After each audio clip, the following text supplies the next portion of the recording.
we're now going to look at specifically integration of trig. Okay. So we know our standard integrals, of course, so those are the beginning ones. So integral of sine, of course, goes to minus cos, cos goes to minus sine, sec squared goes to tan.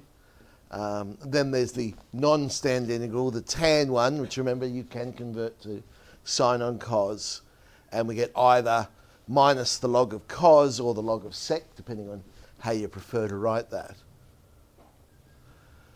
Let's now look at sine or cosine to the power of something. Now, I'm going to look at the sine, because sine and cosine are very similar functions when you integrate and differentiate them. You can use the same techniques for cosine. So let's have a look at sine. So let's say, integral of sine to the power of 1 is our standard integral. So we know that's going to be minus cos. Sine squared, well, that's where we use our identity that we saw last year, and we rearrange it, and it becomes a half of 1 minus cos 2x. And then each of those things we can integrate. So we get the x minus a half sine 2x. Okay. But now we move on to sine cubed, how to handle that one. What we do is we break it up. Instead of looking at it as sine cubed, I look at it as sine times sine squared. And then the sine squared I can change to 1 minus cos squared, and I now can do a substitution. I can say, all right, well, let's let u equal cos x. So du becomes minus sine x dx, and this now becomes minus 1 minus u squared. Add 1 to the power over the power, and sub back in. So whenever we have an odd power, basically you pull out the power of 1, because that's going to become the du. That will leave you with sine to an even power, which you can always write as sine squared to the power of something. You then change that sine squared to 1 minus cos squared, and you can do a substitution. So odd power, as I say, factorise to be sine x, sine squared to some power, change the sine squared, do your substitution. All right, sine to the power of 4 though. We have to do this a little bit differently, because if I pull out sine x here, I'm left with sine cubed. So we rewrite this one as sine squared squared. And then we use that identity like we did for sine squared, the half of 1 minus cos 2x. But it's squared, so it's a quarter of 1 minus cos 2x squared. Then we can expand out the 1 minus cos 2x squared, and each of those things we can integrate. Of course, the cos squared 2x, I then have to use the idea again, change that to a half of 1 plus cos. Now it goes to 4x. And that's just tidying it up, so the 1 plus a half is 3 on 2. Now we can integrate, and there's our answer. So even powers we can always handle that way. Okay? So at even power, we rewrite it as sine squared to some power, change the sine squared to half of 1 minus cos 2x, and then we expand that out. Now, sometimes you'll get, like we did here, we got a cos squared, which then we had to change again. We might get a cos to a higher power, and then we use whatever technique, if it's an odd power or an even power, whichever technique. So then sine to 5, we're now back to an odd power. So I pull out the sine. I'm left with sine squared squared. The sine squared I can change to 1 minus cos squared, and I just do the u equals cos x. So I think the odd powers are probably the easier of the two cases. And obviously I could keep going, but we'll stop there. Okay, what happens if we've got both sine to the power of something and cos to the power of something? Majority of them will do by substitution, either u equals sine x or u equals cos x, depending on what the powers are. So here's cos to the power of 5 sine cubed. I'm going to rewrite the sine cubed. I've pulled out the sine x, and I've changed the sine squared to 1 minus cos squared. Okay. Because whenever I've got an odd power, I can pull out to the power of 1 and be left with an even power. Same as I did in the other integral, which then creates the du situation that I want. So when I've got both cos and sine, I could have done it with the cos. I could have pulled out cos and be left with cos squared squared and change the cos squared to 1 minus sine squared. I always go with the lower power because it's going to make the expansion easier. So u equals cos x, du is minus sine x.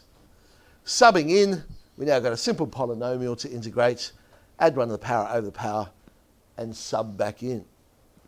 So if both the powers are odd, either one could be your u you're going to end up using.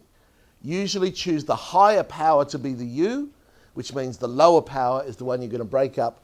Take out the power of 1, and then you'll be left with an even power, just like we did with the previous ones, and write it as, well, in this case, sine squared to the power of something. Well, here's where one is odd and one is even. So in this case, the choice is obvious. It's the odd power that I'll pull it out of and create that, in this case, cos squared becomes 1 minus sine squared. And so u is sine x, du is cos x. Subbing in, again, we end up with a simple polynomial. Add 1 to the power over the power. So if one is odd, one is even, then the even is going to be the u. So it's the odd one, we pull it out and create the du and use the 1 minus sine squared or cos squared, as the case may be. All right, here's one where they're both even then. So I can't do it now, because as soon as I pull out the bit I want for the du, I'm going to be left with 2 an odd power, can't create what I want. So in this case, I change one of them to be like the other. So I either change the sine squared to be 1 minus cos squared, or the cos squared to be 1 minus sine squared. I've chosen to change the cos squared. And I just end up with an expression then where it's all just one of them to a power. In this case, they're both even. We know how to handle that, and we can then go and integrate. I've cheated a little bit here because we already integrated those previously, so rather than doing all the work again, I've just written down what the answers were to the integral of sine squared and the integral of sine to the power of 4. And now I'll just tidy up the algebra, and there's my answer.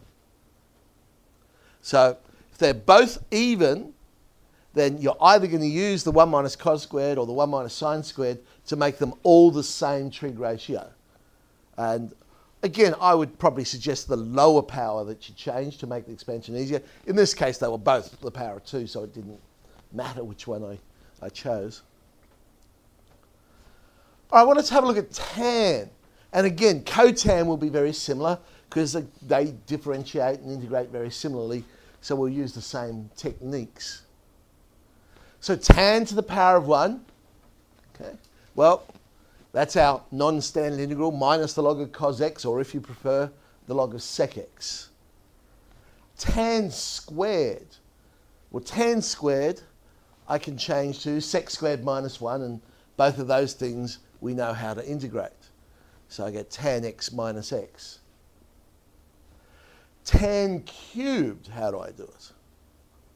Well, tan cubed, again, a bit like the sine one, I pull out the power of 1. But this time, the thing that I pull out doesn't become the du.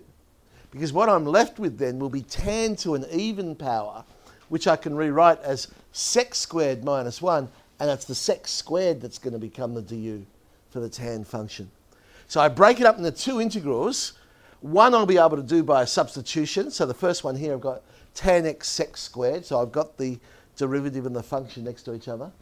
And then the other one will just become tan to some other power, depending on how many I'm left with. This one is just power of 1, and I know that answer as well. So do the u equals tan x, and we have it. So there's the odd power. The interesting thing with tan is we can use the same technique for every power. So tan to the power of 4, this time I've pulled out tan squared to leave myself with sec squared minus 1. Because remember, it's the sec squared I want as the du. So it's actually, I wasn't pulling out the tan x, with what it looked like with the tan cubed. I actually put up the tan squared and changed the tan squared.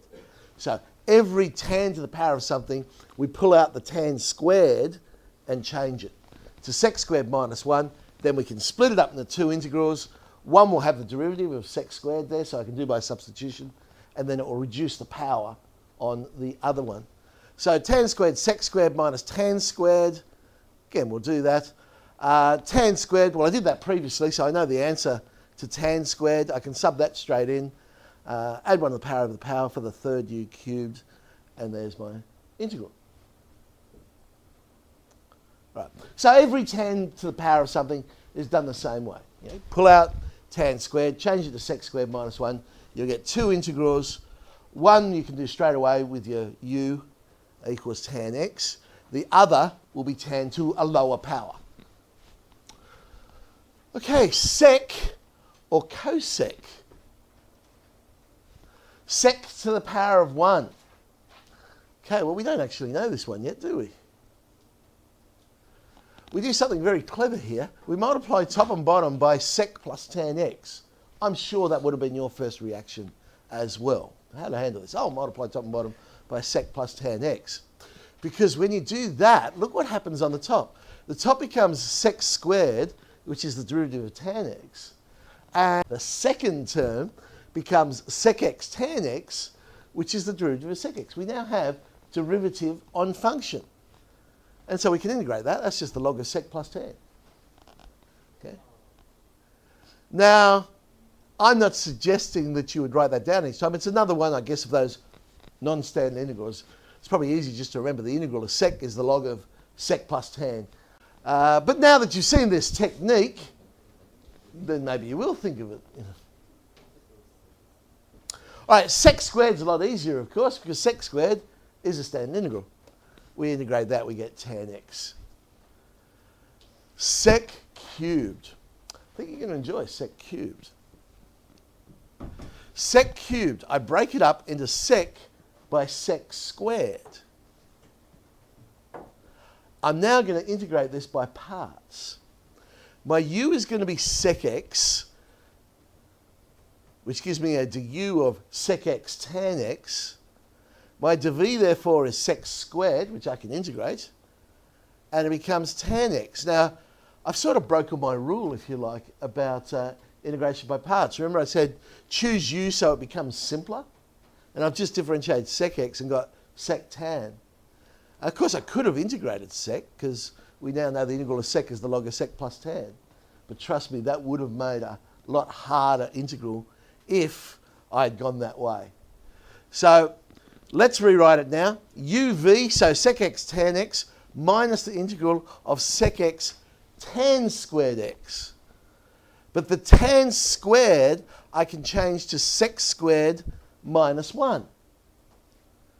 And so now I've got minus the integral of sec cubed plus the integral of sec. Well, the integral of sec, we now know, is the log of sec plus tan. Integral of sec cubed. Oh, hang on, that's what we're trying to find. So that's where we use similar technique we saw yesterday, where I'm now looking at it and saying, hang on, this is a mathematical statement which I know is correct. I've got the integral of sec cubed is equal to this line. So I'm going to get that sec cubed and move it to the left side. And so I get two lots of the integral of sec cubed is sec x tan x plus the log of sec plus tan. And I just divide by 2 and we have our answer. So I told you you'd enjoy sec cubed. That was a lot more fun. So the odd powers of sec and cosec we're going to do by parts. Integration by parts. Even is a lot easier. Sec to the power of 4, well, I can do this by pulling out the sec squared, that will become the derivative, and changing the other one, because it'll be an even power, to 1 plus tan squared, and I can just do a substitution, u equals tan x. So u equals tan x, it's just 1 plus u squared to u, there's our answer. A lot easier, the even powers. So even powers, we can always factorise it, pull out the sec squared, that's going to become the du, and then the other sec squared will always be to an even power, and I can change the sec squared to 1 plus tan squared, and we'll have our answer. All right, let's have a go at some of our trig integrals.